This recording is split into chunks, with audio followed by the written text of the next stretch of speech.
Hi, my name's Phil. I like talking about politics, and in this video, I'm going to be going through my usual rundown of PMQs and the argy-bargy between Rishi Sunak, Keir Starmer, and Ian Blackford, where, I'm sorry, but Sunak just doesn't seem to be improving. After managing quite a good deflection round last week, he was back to leaving open goals again this time. But first, if you'd like to be notified of daily news and politics, please subscribe to the channel and click the bell notification icon. So we're seeing election battle lines being drawn here. We don't know when the election's going to be. Could still be a couple of years ago.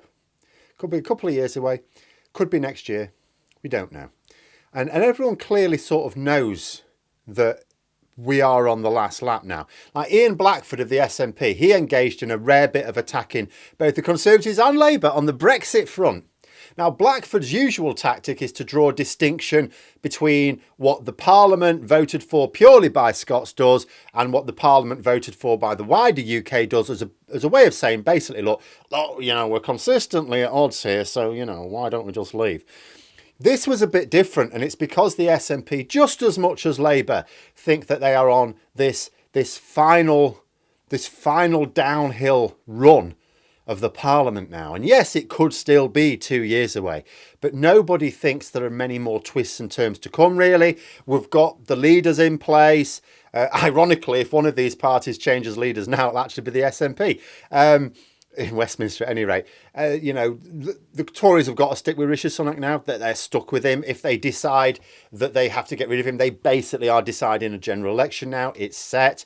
Parties have worked out their main election points, and they're now wanting to present them to their voters as the distinguishing feature between themselves and their rivals. And that being the case, I have to say, what are the Tories presenting? They are messing it up big time. Keir Starmer effectively talks about two main policies, education and housing.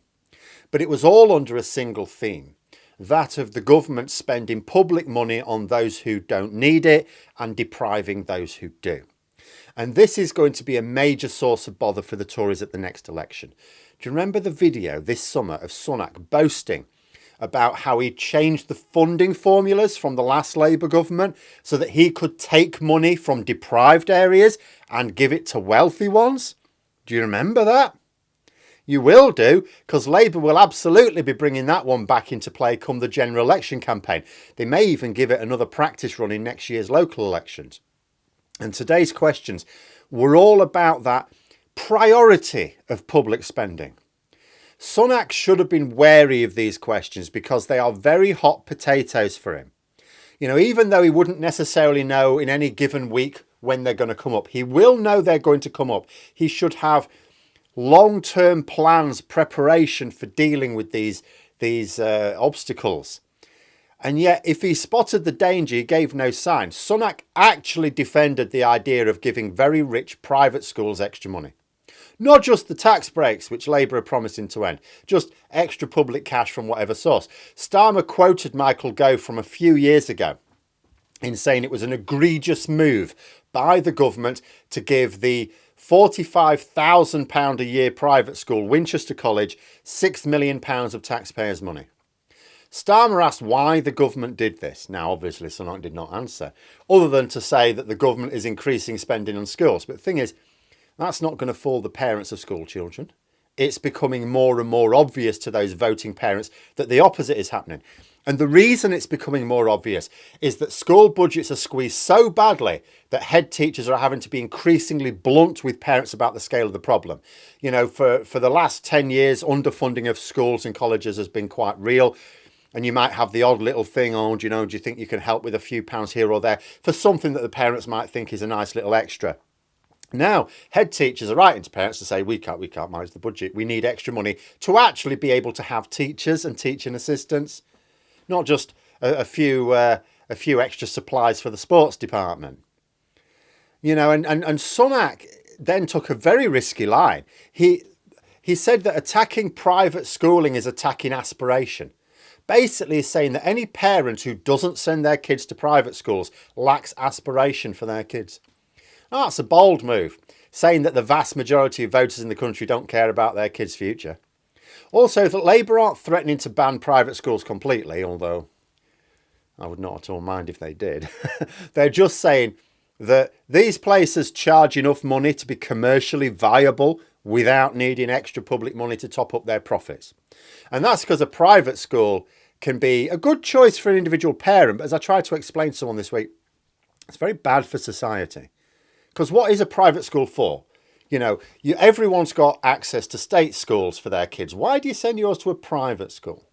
If you're wealthy enough to be able to afford it, it's to give your kids an advantage over those who have to rely on state education. So it's a way of giving one person an advantage over someone who would otherwise be stronger than they are, more intelligent, more hardworking, whatever. Because if it wasn't the case, you wouldn't pay the extra for private education. Now, it might be a good return for the private school attendees, but it's a bad deal for society because it means better quality kids are being kept down.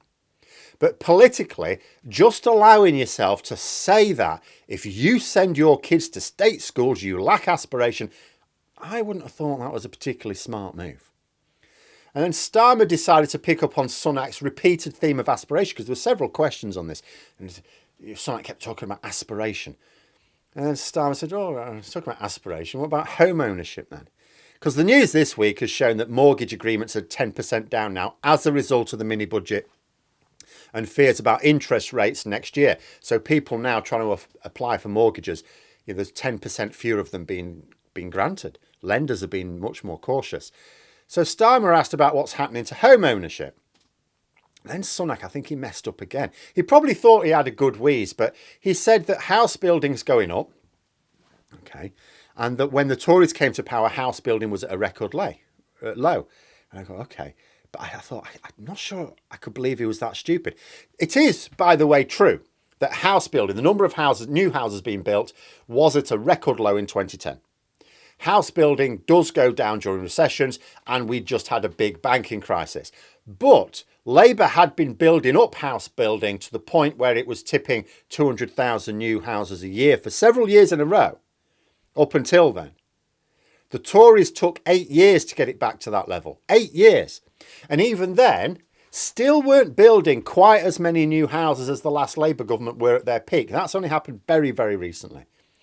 And although house building has increased of late, the number of new houses, it's still not enough to compensate for the low level of most of the Tories' time in power. And much of those increases have not exactly been affordable housing. There's been they've almost completely knocked affordable house building on the head.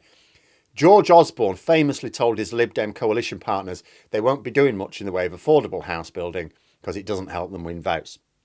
So, although in terms of number of new houses, it's now got to the point where it looks like it's gone up quite a bit, they're priced well outside the range of ordinary people. And it was this last point that Starmer came back with, because this is what's going to be crucial. He said the age at which people could buy their homes keeps going up. He also made some allusion of the fact that he loves his kids, but he don't want them living with him for decades and decades. And that's going to be crucial as well, because you could argue, okay, first-time buyers, people in their 20s and stuff, the fact that they are priced out of the housing market, the Tories think they can maybe afford that because people in their 20s tend not to vote in large numbers.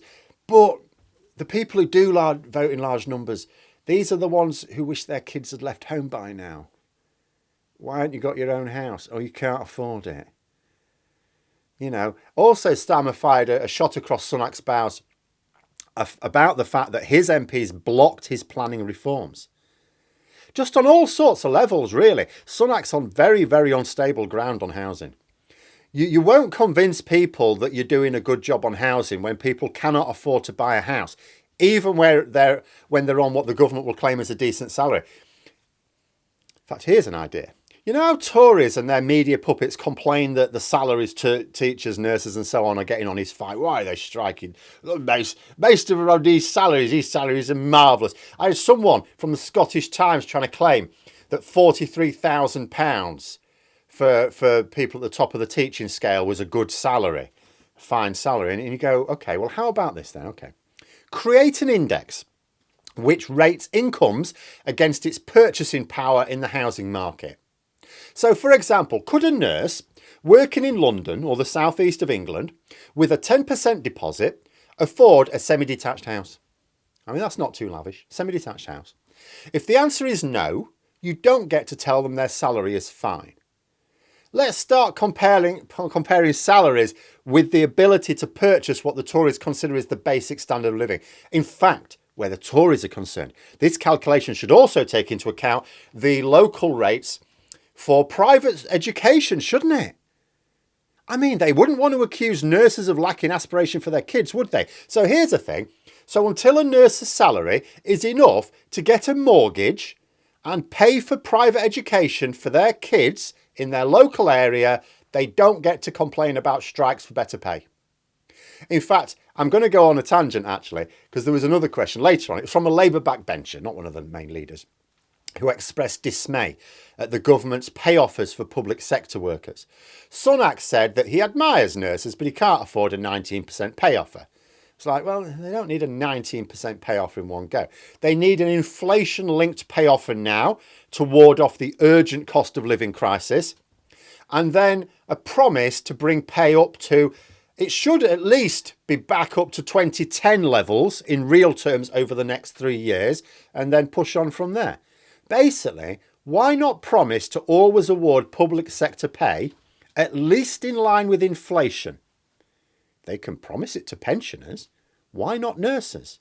If he admires nurses, why can't he make the same promise to them that he does pensioners?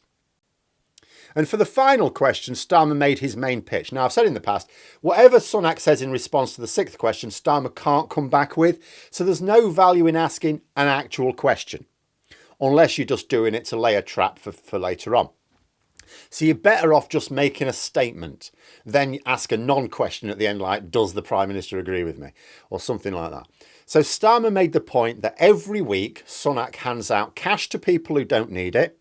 And every week he gets pushed around by his party. Now, he was making 2 points here. First, that the government are telling people that they need to pay more in tax and take home less in their pay packets because the government's got a hole in its budget. However, that same government is still finding the money to hand over to people who don't even need it. This is going to be a major theme for the next election. The second point he was making is that Sunak is weak. Sunak had to pull a vote last week on planning reforms that he said were essential. You know, talking about house building, you know, well, these planning reforms are the way we're going to power through our house building programme. Oh, we're going to pull the vote because a few of my rebels don't like it. That makes him look weak. And it makes his party look like they don't care about what's good for the country. And this will also have legs because Sunak is going to struggle to win votes in the future as well. In the last week alone, what's he done? He's pulled one vote and made a major U-turn regarding onshore wind. There will be more votes pulled and policy U-turns to come before the end. And Labour will keep pointing out that Sunak has no control over his government every single time and that his party is blocking reforms every single time. So the pitch to people will be, the only way to get a functioning government is Labour and the only way to get reforms passed is Labour. Then Starmer had one more pitch. He offered to work with Sunak to get the planning reforms through Parliament. Terribly important, this house building. You agree with me on that one. And it needs reform. You agree with me on that one. So there's no need to be bullied by your MPs, he was basically saying. We'll work together. Together we've got plenty of votes. In the interests of the country, we'll come up with a plan we can both support and you'll have loads of votes to get it through. No problem at all, my old son. Country before party, Starmer said. So now, Sunak not accepting that offer means he's putting party before country. I mean, I know in reality all leaders have to. You know, the country can't topple a leader. Only the party can do that. It's just political reality. But non-partisan voters don't care about that. They just want politicians to work together and get stuff done. And what they saw was Starmer saying, look, we agree that there needs to be some reforms here. Why don't we work together for the national interest? And they saw Sunak refusing. And at the end of the exchange, Sunak was laid bare as a Prime Minister, still shoveling money into the pockets of the idle rich while charging ordinary working families more and more, while giving them lower and lower standard of living. And on the one plan he actually had to try and make some improvements somewhere, house building, he declined Starmer's offer to get it through Parliament. Absolute dog's dinner of a performance from Sunak there. Starmer was able to make points that will resonate with key voters. Sunak just took the line of defending privilege, a line that will not earn him a single vote. The trick for the Tories is to deliver for the wealthy, but to pretend that it's just an indirect impact. Oh yeah, the wealthy do terribly well. It's because but our focus, our real focus, is on struggling families and small businesses. Sunak seems oblivious to this wheeze. Made no attempts to use these lines at all. Absolute mess. It's going to be eaten alive during the election debates. But anyway, there we are. Those are my thoughts. Let me know yours in the comments below. Hope you found the video interesting. If you did, please click the like button. And if you'd like to support the channel further, the join button for memberships. And until next time, I'll see you later.